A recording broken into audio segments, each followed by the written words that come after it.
એટલે બંને સદનમાં અત્યારે હંગામો મચ્યો છે અને હવે એસઆઈઆર કામગીરી દરમિયાન ચોંકાવનારા આંકડા સામે આવ્યા છે। તેની વાત કરીએ તો 2,49,000 મતદારો રિપીટેડ હોવાનું સામે આવ્યું છે।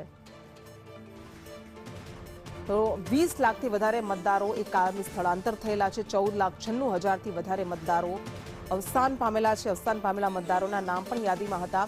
3,45,000 મતદારો એવા છે કે જેઓ પોતાના સરનામે ગેરહાજર છે। વધુ વિગત સાથે સંવાદદાતા હિરેન રાવલ આપણી સાથે જોડાયા છે। આ જ મૂળ ઉદ્દેશ છે કે મતદાર યાદીનું શુદ્ધિકરણ થાય, જેના કારણે જે અવસાન પામેલા છે, જેમના સરનામા જે પોતાના સરનામે નથી, જેઓ ડુપ્લિકેટ છે, વોટર્સને હટાવી શકાય। શું શું અત્યાર સુધીમાં આંકડા સામે આવ્યા?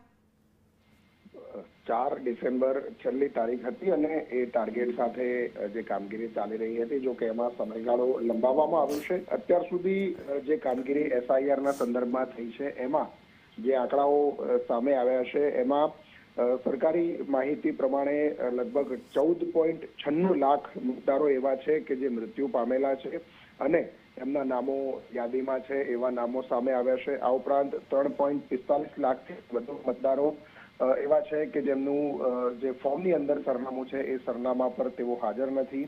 સૌથી મહત્વનું લગભગ 3 લાખની આસપાસ એટલે કે 2.49 લાખ જેટલા નામો અત્યાર સુધી સામે આવ્યા છે કે જે રિપીટેડ છે। એક કરતા વધુ જગ્યાએ એમના મતદાર તરીકે નામ છે એવા 2.50 લાખ કરતા વધુ મતદારો છે તે સામે આવ્યા છે।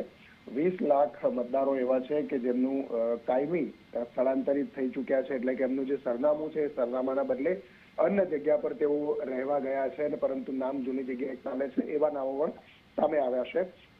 ગુજરાતની આ આંકડાઓ સામે આવ્યા છે। હજુ ફાઇનલ જે ડેટા છે એ 16 ડિસેમ્બરે ડ્રાફ્ટ યાદી જાહેર થાય ત્યાર પછી સામે આવશે।